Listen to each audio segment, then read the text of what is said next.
دوسری بیوی last part. پہلے میں نے سلیم کو اندر بلایا اور اسے چیتھڑے اور سینڈل دکھائے۔ اس نے کہا کہ اگر ایک کپڑا اسے دھو کر دکھایا جائے تو پہچاننے میں آسانی ہوگی۔ کپڑے کیچڑ کی وجہ سے پہچانے نہیں جا رہے تھے۔ میں نے سب سے بڑے کپڑے کا ٹکڑا ایک کانسٹیبل کو دیا اور کہا کہ اسے دھو لائے۔ یہ پھولدار کپڑا تھا اور ریشمی تھا۔ کپڑا دھل کر آیا تو سلیم نے پہچان لیا۔ کہنے لگا کہ اس رات اس کی بیوی نے یہی کپڑے پہن رکھے تھے۔ سینڈل بھی اس نے پہچان لیے۔ لاش کے ساتھ زیور کی کوئی بھی چیز نہیں تھی۔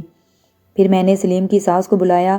اس نے دھلا ہوا کپڑا دیکھتے ہی کہہ دیا کہ یہ میری بیٹی کے سوٹ کا کپڑا ہے۔ لاش کے ساتھ شلوار بھی اسی کپڑے کی تھی۔ سینڈل کے متعلق اس کی بیوی نے کہا کہ یہ میری بیٹی کی سینڈل ہے، وہ اسی قسم کے سینڈل پہنتی تھی۔ اس کے ساتھ ہی اس نے رونا پیٹنا شروع کر دیا۔ میں نے اسے سنبھالنے کی بہت کوشش کی لیکن وہ بین کرتی اور سلیم کو گالیاں دیتی رہی۔ لاش دوسرے دن شام کو واپس آئی۔ پوسٹ مارٹم رپورٹ بھی ساتھ آ گئی تھی۔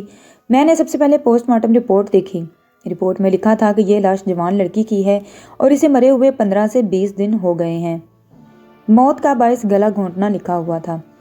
میں گردن پر نشان نہیں دیکھ سکا تھا کیونکہ لاش کی گردن سوجی ہوئی تھی۔ چہرہ بھی سوجا ہوا تھا، آنکھیں بند تھیں۔ میں نے سلیم، اس کی ساس اور سسر کو بلایا۔ تینوں نے لاش کو دیکھا۔ سب سے پہلے ماں نے کہا کہ یہ میری بیٹی کی لاش ہے۔ مقتولہ کے باپ نے بھی تائید کر دی اور پھر سلیم نے بھی کہہ دیا کہ یہ اس کی بیوی کی لاش ہے۔ میں اس لیے مان گیا کہ یہ سلیم کی بیوی کی لاش ہے۔ اس کی بیوی کو بھی لاپتہ ہوئے 17 سے 18 دن ہو گئے تھے۔ تھانے میں مقتولہ کی ماں نے جو ادھم مچایا وہ بیان سے باہر ہے۔ سلیم اس کی گالیاں خاموشی سے سن رہا تھا۔ مقتولہ کے باپ نے مجھے کہا کہ میں رپورٹ لکھوں کہ اس کی بیوی کو سلیم نے قتل کیا یا کروایا ہے، اور ثبوت کے طور پر وہ یہ کہہ رہا تھا کہ سلیم مقتولہ کو گھر سے نکلنے نہیں دیتا تھا۔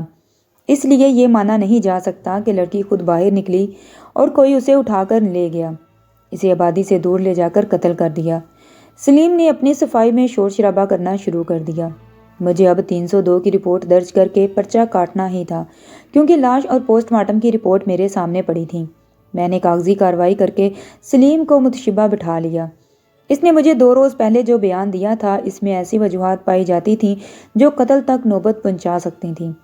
مثلاً مقتولہ کا سلیم سے یہ کہنا کہ وہ اسے پسند نہیں کرتی، اس کا سلیم کی مردانگی پر طنز کرنا اور اس کے ساتھ برا سلوک کرتے رہنا، اور پھر سلیم کے ساتھ یہ دھوکہ بھی ہوا تھا کہ اس سے مکان بھی لکھوا لیا گیا تھا مگر لڑکی ہاتھ سے نکلی جا رہی تھی۔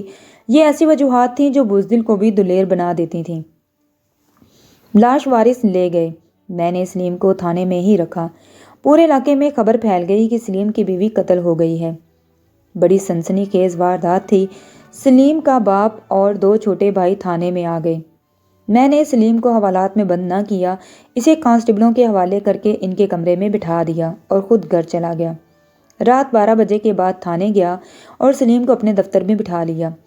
سلیم کی حالت ایسی ہو گئی تھی جیسے کوئی مریض ہو، خوف سے اس سے کھڑا بھی نہیں جا رہا تھا۔ میں نے اس سے کہا کہ اس کے بچنے کی بہت گنجائش ہے، بشرطے کہ وہ بتا دے کہ اس نے اپنی بیوی کو کس طرح قتل کیا یا کروایا ہے۔ اسے اپنے قبضے میں لینے کے لیے یہ بھی کہا کہ اس کے خلاف کوئی ثبوت نہیں ملا اور نہ ہی کوئی گواہ ہے۔ اس نے بچوں کی طرح رونا شروع کر دیا۔ وہ قسمیں کھانے لگا۔ میں نے اس سے پوچھا کہ اس کی بیوی اس سے پہلے کبھی اسے بتائے بغیر گھر سے باہر نکلی تھی؟ اس نے بتایا اسے کبھی پتہ نہیں چلا کہ وہ گھر سے کب نکلی اور کب نہیں، کیونکہ وہ دن کے وقت اکثر کام کے سلسلے میں گھر سے باہر ہی رہتا تھا، لیکن رات کو وہ کبھی بھی نہیں گیا تھا۔ میں نے پوچھا اس رات اس نے کس وقت اپنی بیوی کو پلنگ سے غائب پایا؟ وہ بولا اس رات تقریباً 2 بجے وہ پیشاب کے لیے اٹھا تھا تو اس کی بیوی اپنے پلنگ پر گہری نیند سوئی ہوئی تھی، لیکن صبح جب جاگا تو دیکھا کہ وہ اپنے پلنگ سے غائب تھی۔ میں نے اس پر کم و بیش 3 گھنٹے صرف کیے مگر کچھ حاصل نہ ہوا۔ مجھے یقین ہونے لگا کہ یہ شخص ایسا خوفناک جرم نہیں کر سکتا۔ پولیس کے سوال در سوال کے سلسلے اور جرح سے کوئی بہت ہی استاد ہو تو وہ بچ سکتا ہے، لیکن اس بندے میں مجھے کوئی چلاکی ہوشیاری نظر نہ آئی۔ اس کے باوجود میں نے اسے شک سے آزاد نہ کیا کیونکہ یہ بھی ممکن تھا کہ اس نے رات غصے سے بے قابو ہو کر بیوی کا گلا گھونٹ دیا ہو اور لاش وہاں جا کر دفن کر آیا ہو۔ یہ بھی ہو سکتا تھا کہ اس نے کسی دوست یا کسی اور سے مدد لی ہو، اس لیے اس کے گھر کی تلاشی ضروری تھی۔ صبح سلیم کو ساتھ لے کر اس کے گھر جانے کے لیے نکلا تو اس کا باپ جو رات بھر تھانے باہر بیٹھا تھا وہ سامنے آ گیا۔ منت سماجت کرنے لگا۔ میں نے اسے بھی ساتھ لے لیا۔ اس نے بتایا کہ اس کا بیٹا بالکل بدھو ہے، اسے ہم نے منع بھی کیا تھا کہ دوسری شادی نہ کرو، اگر کرنی ہی ہے تو اسے اس گھر سے نہ کرو، کیونکہ لڑکی بھی مشکوک چال چلن کی ہے اور اس کی ماں بھی بہت چلاک اور عیار ہے۔ باپ نے مزید کہا کہ اس کا بیٹا اگر اتنا چلاک اور ہوشیار ہوتا کہ قتل تک کر سکتا تو مکان لڑکی کے نام کبھی بھی نہ لکھتا۔ میں نے اس سے پوچھا کیا مقتولہ کا کسی اور کے ساتھ کوئی چکر وغیرہ تھا؟ اس نے بتایا کہ آپ سے پہلے والا تھانے دار اسی مکان میں رہتا تھا جس میں آج کل آپ رہ رہے ہیں۔ اس تھانے دار کا ایک جوان بیٹا تھا۔ اس کے متعلق پتہ چلا تھا کہ اس لڑکی یعنی سلیم کی بیوی سے ملتا ملاتا رہا تھا۔ بہرحال لڑکی اچھے چال چلن کی نہیں تھی۔ نوجوانی میں ہی اس نے دوستانے گانٹھ لیے شروع کر دیے تھے۔ یہ شخص چونکہ سلیم کا باپ تھا اس لیے میں اس کی باتوں پر یقین نہیں کر سکتا تھا، کیونکہ اسے تو اپنے بیٹے کی حمایت کرنی ہی کرنی تھی۔ تاہم میں نے اس کی کئی ایک باتیں ذہن میں رکھ لیں، اس سے بہت کچھ پوچھا، اس کے جواب یاد کر لیے۔ سلیم کے گھر جا کر تلاشی لی، کونے کھردرے دیکھ ڈالے، ٹرنک وغیرہ بھی کھول کر دیکھے۔ سلیم نے بیوی کی گمشدگی کے بعد اس کا ٹرنک کھول کر نہیں دیکھا تھا۔ میں اس کی بیوی کا ٹرنک کھول کر دیکھا تو ٹرنک میں ایک بڑی ہی خوبصورت صندوقچی رکھی تھی۔ ایسی صندوقچیوں میں زیورات رکھے جاتے تھے۔ میں نے وہ صندوقچی کھول کر دیکھی تو خالی تھی۔ سلیم نے گھبرائے ہوئے لہجے میں کہا وہ زیورات بھی لے گئی تھی؟ میں نے اس کے لیے بے شمار زیورات بنوائے تھے، سب لے گئی۔ میں نے سلیم کی بات فوراً نہ مان لی۔ یہ بھی ہو سکتا تھا کہ اس نے بیوی کو ٹھکانے لگا کر زیورات کہیں ادھر ادھر کر دیے ہوں، لیکن میں نے ذہن میں یہ بھی رکھا تھا کہ لڑکی گھر سے زیورات لے کر بھاگی ہوگی تو وہ جس کے ساتھ بھاگی زیورات نے اسے بے ایمان بنا ڈالا اور وہ لڑکی کو قتل کر کے زیورات اپنے ساتھ لے گیا۔ اگر زیورات گئے تھے تو کچھ نہ کچھ نقدی بھی گئی ہوگی۔ سلیم نے بتایا کہ وہ اپنی بیوی کو خوش کرنے کے لیے اسے بہت پیسے دیا کرتا تھا۔ اس مکان سے کوئی سراغ نہ ملا۔ لڑکی کو قتل ہوئے 3 ہفتے ہو گئے تھے۔ ویسا سراغ تو مل ہی نہیں سکتا تھا جیسا میں ڈھونڈ رہا تھا۔ زیورات کی گمشدگی میرے لیے قابل غور تھی۔ مجھے سلیم کی ساس کا خیال آ گیا۔ اس کے متعلق جو رپورٹیں ملی تھیں اس کے پیش نظر میں نے اس گھر کی تلاشی بھی ضروری سمجھی۔ سلیم کو ساتھ رکھا۔ اس کے سسر نے اپنے گھر کی تلاشی کے خلاف بہت احتجاج کیا، منت سماجت بھی کی، مگر میں نہ ٹلا۔ مقتولہ کا جنازہ تھوڑی دیر پہلے ہو چکا تھا۔ میں اندر چلا گیا۔ مقتولہ کے باپ نے ایک بار پھر میرے آگے ہاتھ جوڑے کہ میں تلاشی نہ لوں، یہ ان کی بے عزتی کا باعث ہے۔ میں نے کہا میں رک جاتا ہوں، آپ اپنی بیٹی کے زیورات اور رقم میرے حوالے کر دیں۔ اس نے قسمیں کھا کر کہا کہ بیٹی کے زیورات کی ایک بھی چیز ان کے پاس نہیں ہے۔ مقتولہ کی ماں بھی پاس کھڑی تھی۔ میں نے پہلی بار اسے غور سے دیکھا، بڑی خوبصورت عورت تھی۔ میں نے اس کی آنکھوں کے زاویے دیکھے، اداسی میں بھی ہلکی سی مسکراہٹ دیکھی، سٹائل اور چال ڈھال دیکھی تو مجھے خیال آیا کہ مردوں کے سر کھلوانے والی عورت ایسی ہی ہوتی ہے، اپنی بیٹی کا سودا کرنے والی عورت بھی ایسی ہی ہوتی ہے۔ ایسی عورت آسمان سے تارے توڑ لاتی ہے۔ اس نے میری طرف دیکھا تو اس کے چہرے پر وہی تاثر آ گیا جو میں پہلے سے جانتا تھا کہ آئے گا۔ میں نے اسے الگ کر لیا اور اس سے کہا کیوں اپنے خاندان کو ننگا کر رہی ہو؟ اپنی بیٹی کے جتنے بھی زیورات اور نقدی ہے سب مجھے دکھا دو۔ اس نے بڑی اچھی اداکاری کی، اللہ رسول اور قرآن کی قسمیں کھائیں۔ میں نے اس کی آنکھوں میں آنکھیں ڈال کر دھیمی آواز میں کہا اب اگر تم نے جھوٹی قسم کھائی تو میں تمہیں تھانے لے جا کر حوالات میں بند کر دوں گا۔ توبہ کرو اور میرے ساتھ سچ بولو اور بتا دو کہ لڑکی کا اس میں کیا کچھ رکھا ہے۔ اس نے پھر مجھے بے وقوف بنانے کی کوشش کی۔ میں نے تلاشی شروع کر دی۔ زیور کی 3-4 چیزیں سلیم نے پہچان لیں۔ اس میں 2 چیزیں سلیم کی پہلی بیوی چھوڑ کر گئی تھی جو دوسری بیوی نے اپنی ماں کو دے دی تھی۔ کچھ رقم بھی برآمد ہوئی، لیکن اس کے متعلق یہ نہیں کہا جا سکتا تھا کہ یہ رقم مقتولہ نے ماں کو دی تھی۔ سلیم کے مکان کی رجسٹری بھی برآمد ہوئی۔ سلیم کے سسر نے مجھے اندر ایک کمرے میں روک لیا اور کہنے لگا کہ میری یہ بے عزتی اپنی بیوی اور بیٹی کی وجہ سے ہو رہی ہے۔ سلیم کے ساتھ اپنی بیٹی کا سودا اس کی بیوی نے ہی کیا تھا۔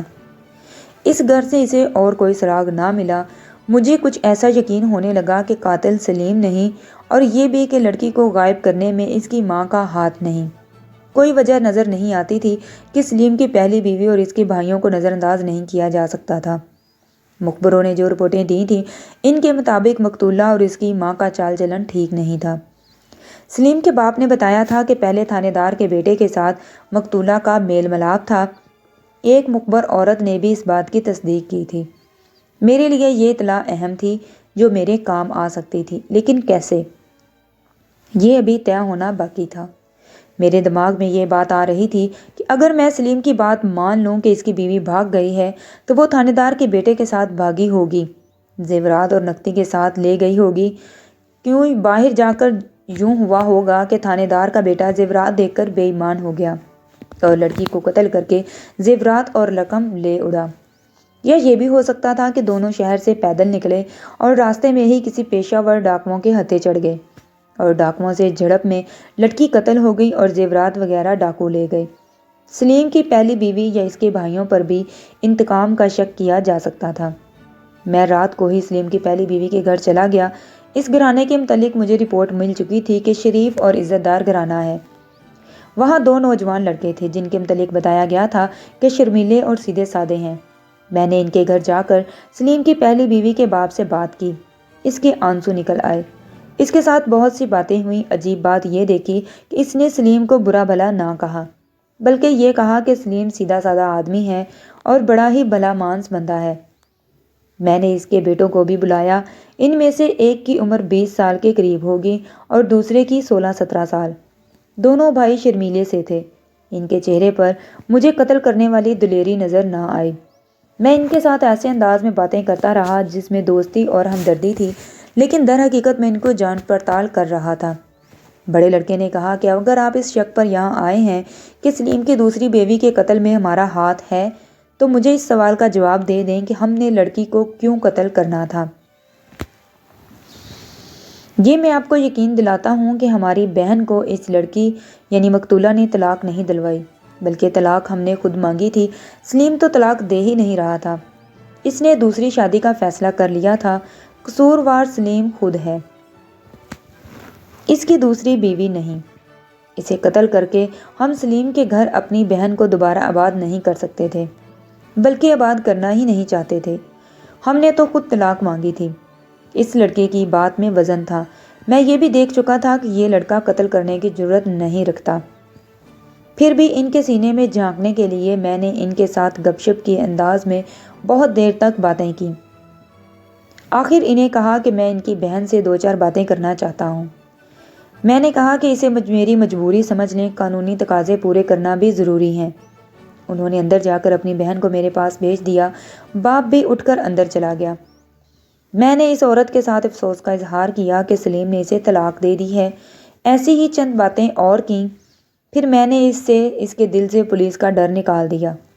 اس کے ساتھ جو باتیں ہوئیں، ان باتوں سے مجھے یہ معلومات حاصل ہوئیں کہ سلیم نے اس کا ڈاکٹری معائنہ کروایا تھا کہ وہ بالکل ٹھیک تھی، لیکن سلیم نے اپنا معائنہ ڈاکٹروں کے کہنے کے باوجود نہیں کروایا۔ اکثر یوں ہی ہوتا ہے کہ جس مرد کی اولاد نہ ہو وہ اپنی بیوی میں ہی نقص نکالتا ہے اور اپنا معائنہ کروانے میں اپنی توہین سمجھتا ہے۔ سلیم کی پہلی بیوی نے بتایا کہ سلیم کا رویہ بھی ایسا ہی تھا۔ بیوی کے بار بار کہنے کے باوجود اس نے اپنا معائنہ نہ کروایا اور یہی کہتا رہا کہ وہ مکمل مرد ہے اور مکمل فٹ ہے۔ اس عورت کے کہنے کے مطابق سلیم کو اس کے ساتھ بہت محبت تھی۔ سلیم اولاد کی خاطر دوسری شادی کرنا چاہتا تھا، لیکن اسے طلاق نہیں دے رہا تھا۔ پہلی بیوی یہ برداشت نہ کر سکی کہ اس کے گھر میں کوئی اور عورت آئے، اس لیے اس نے طلاق کی ضد کی۔ دوسری طرف مقتولہ کے والدین نے بھی طلاق کی شرط عائد کر رکھی تھی۔ سلیم نے پہلی بیوی سے کہا کہ وہ اپنی محبت منتقل نہیں کرے گا، صرف اولاد کی خاطر شادی کر رہا ہے۔ اس نے یہ بھی کہا کہ وہ اسے جائیداد میں سے حصہ ضرور دے گا اور اس کو اپنی اصل بیوی سمجھے گا، مگر پہلی بیوی پھر بھی نہ مانی۔ میں نے اپنائیت کے انداز میں اپنے مطلب کی باتیں پوچھنی شروع کر دیں، جس سے میں نے یہ دیکھا کہ یہ جوان سالہ عورت شریف بھی ہے اور عقل والی بھی ہے۔ اس نے باوقار لہجے میں کہا کہ میں جانتی ہوں آپ یہاں کیوں آئے ہیں۔ اگر آپ کو یہ شک ہے کہ میں نے سلیم کی دوسری بیوی کو اپنے بھائیوں سے یا کسی اور سے قتل کروایا ہے تو یہ وہم اپنے دل سے نکال دیں۔ اگر میرے دماغ میں کوئی جرم ہوتا تو میں بڑا آسان جرم کرتی۔ میرے خاوند کو اولاد کی ضرورت تھی اور وہ اولاد پیدا کرنے کے قابل نہیں تھا۔ میں بڑی آسانی سے اسے اولاد دے سکتی تھی، چاہے اس اولاد کا باپ کوئی اور ہی کیوں نہ ہوتا، لیکن میرا خاوند اسے اپنی اولاد سمجھتا اور میں طلاق سے بچ جاتی، دوسری شادی کرنے سے رک جاتا، میں جائیداد کی وارث بن جاتی۔ اب آپ بتائیں اس لڑکی کو قتل کر کے مجھے کیا حاصل ہوتا، جبکہ اس لڑکی کا تو اس میں کوئی قصور بھی نہیں تھا۔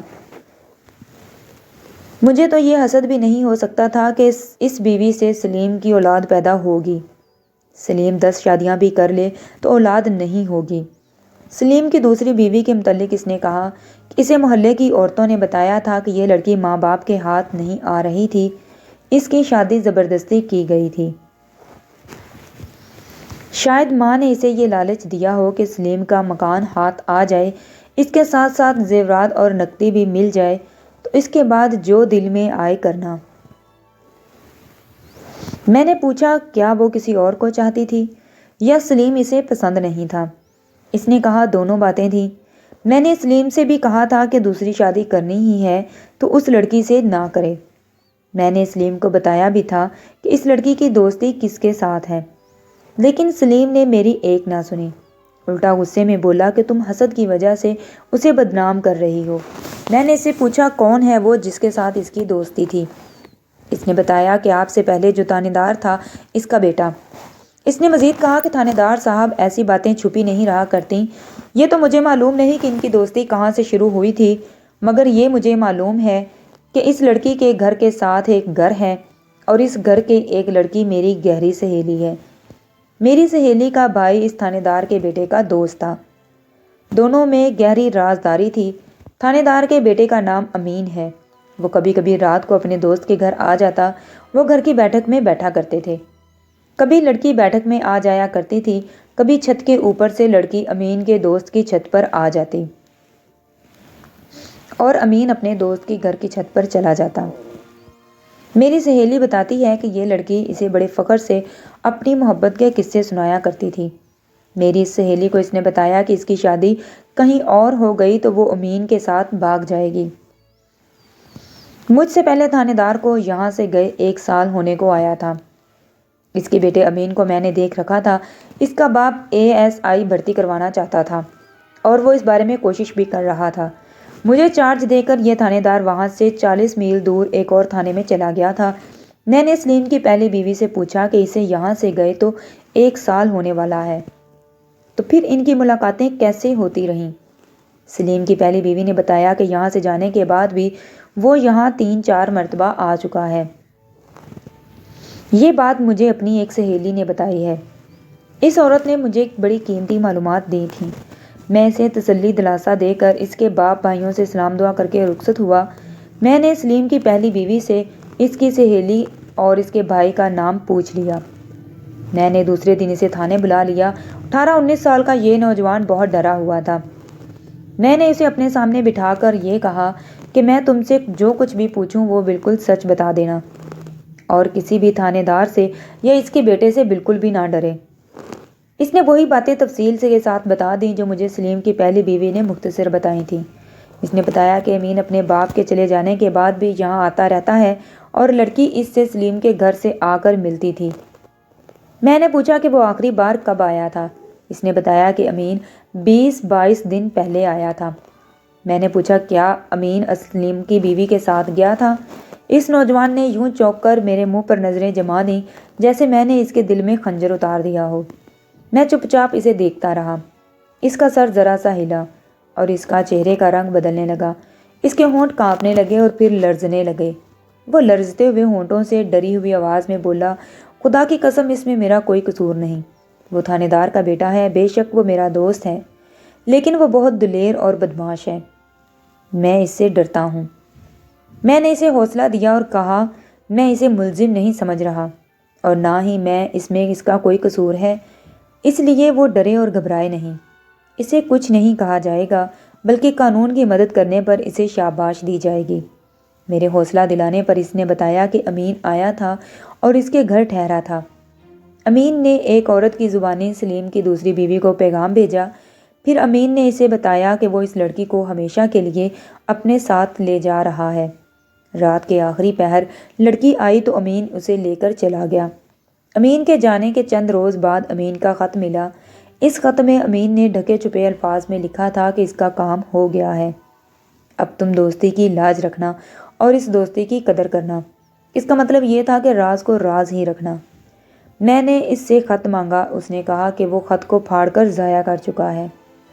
البتہ اس نوجوان نے مجھے نہایت ہی قیمتی بات یہ بتائی کہ امین اس قدر آوارہ اور گمراہ ہو گیا تھا کہ کئی مہینوں سے اپنے باپ سے الگ ہو چکا تھا۔ باپ اسے ASI بھرتی کروانا چاہتا تھا، لیکن لڑکا کسی اور ہی طرف نکل چکا تھا۔ امین نے کسی اور علاقے میں چھوٹا سا ایک ہوٹل کھول لیا تھا۔ میں نے اس عورت کو پکڑا جس کے متعلق اس لڑکے نے بتایا تھا کہ اس کے ذریعے لڑکی کو پیغام بھیجا گیا تھا۔ یہ ایک غریب عورت تھی۔ اس نے صاف بتا دیا کہ امین کے پیغام وہی لڑکی تک لے جایا کرتی تھی۔ آخری پیغام یہ تھا کہ رات کے آخری پہر تیار ہو کر فلاں جگہ پر آ جانا۔ یہ عورت پیغام دے آئی تھی۔ میں نے اس عورت سے اپنے مطلب کی تمام باتیں پوچھ لیں۔ مجھے بڑے کارآمد گواہ ملتے جا رہے تھے۔ مجھے یقین ہونے لگا کہ میں نے قاتل پکڑ لیا ہے۔ امین اس جرم کے لیے نہایت موزوں آدمی تھا۔ صرف ایک سوال مجھے پریشان کر رہا تھا کہ اس نے لاش کو زمین میں دبانے کے لیے گڑھا کس طرح کھودا تھا۔ کدال کے بغیر اتنی کھدائی ممکن نہیں تھی۔ کیا اس کے ساتھ کوئی اور آدمی بھی تھا؟ میں نے اس جگہ خود ہی جانا بہتر سمجھا، جہاں کے متعلق امین کے دوست نے بتایا تھا کہ اس نے وہاں ہوٹل بنا رکھا ہے۔ میں ہیڈ کانسٹیبل کو ساتھ لے کر رات کی گاڑی سے روانہ ہو گیا۔ وہاں پہنچ کر میں اس علاقے کے تھانے میں چلا گیا۔ وہاں کے تھانے دار سے میری اچھی جان پہچان تھی۔ وہ امین کے باپ کو بھی جانتا تھا۔ میں نے امین کے باپ کا نام لے کر اسے بتایا کہ اس کا بیٹا جس کا نام امین ہے وہ تمہارے علاقے میں ہے اور کوئی ہوٹل وغیرہ بنا رکھا ہے۔ میں اسے پکڑنے آیا ہوں۔ اس تھانے دار نے ماتھے پر ہاتھ مارتے ہوئے کہا، میں تمہیں بتاتا ہوں کہ وہ کہاں ہے، اسے پکڑ کر لے جاؤ، لیکن یہ خیال رکھنا کہ وہ بری نہ ہونے پائے۔ اس نے یہاں ہوٹل کھول رکھا ہے۔ اس ہوٹل کے اندر کے کمرے میں جوا چلتا ہے۔ چورو چکے اور گنڈے وہاں جمع رہتے ہیں۔ وہ میرے پاس آتا رہتا ہے اور اپنے باپ کا نام لے کر مجھے دوست بنائے رکھتا ہے۔ میں نے ہنس کر کہا، صاف کہو، ہوٹل کا چائے پانی تم تک پہنچتا رہتا ہے۔ اس نے کہا، چائے پانی نہ پہنچے تو اس کا اڈا ایک دن بھی چلنے نہ دوں۔ اس نے مجھ سے پوچھا، یہ تو بتاؤ اس نے کیا کیا ہے؟ میں نے بتایا کہ اس نے پہلے ایک لڑکی سے محبت کی، پھر اسے گھر سے بما زیورات اور رقم کے نکال لایا اور پھر اس لڑکی کو قتل کر کے سارا مال و متاع لے اڑا۔ اس نے پوچھا، کوئی شہادت؟ میں نے اسے بتایا کہ شہادت تو بڑی پکی ہے، لاش بگڑ گئی تھی لیکن وارثوں نے شناخت کر لی ہے اور شہادت کی ایسی کڑیاں ملی ہیں کہ اس کے اقبالی بیان کی بھی ضرورت نہیں۔ اس تھانے دار نے ایک بغیر وردی کا کانسٹیبل امین کے ہوٹل میں یہ دیکھنے کے لیے بھیجا کہ وہاں کوئی ہے یا نہیں۔ کانسٹیبل نے آ کر بتایا کہ امین ہوٹل میں موجود ہے۔ تھانے دار بھی میرے ساتھ چل پڑا۔ ہم ہوٹل میں چلے گئے۔ امین ہمیں دیکھ کر دوڑا آیا۔ اس نے مجھے پہچان لیا تھا۔ میں نے 1 سال پہلے اس کے باپ سے چارج لیا تھا۔ اس وقت امین سے بھی ملاقات ہوئی تھی۔ امین نے مجھ سے پوچھا، میں یہاں کیسے آیا ہوں؟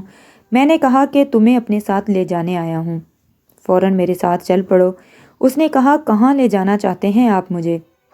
میں نے کہا، جہاں تم نے ایک نوجوان لڑکی کو قتل کر کے دفن کیا تھا۔ اس نے حیرت سے پوچھا، کون سی جوان لڑکی؟ آپ یہ کیا کہہ رہے ہیں؟ میں نے لڑکی کے باپ کا نام لے کر کہا، اس کی بیٹی جو سلیم کی دوسری بیوی تھی۔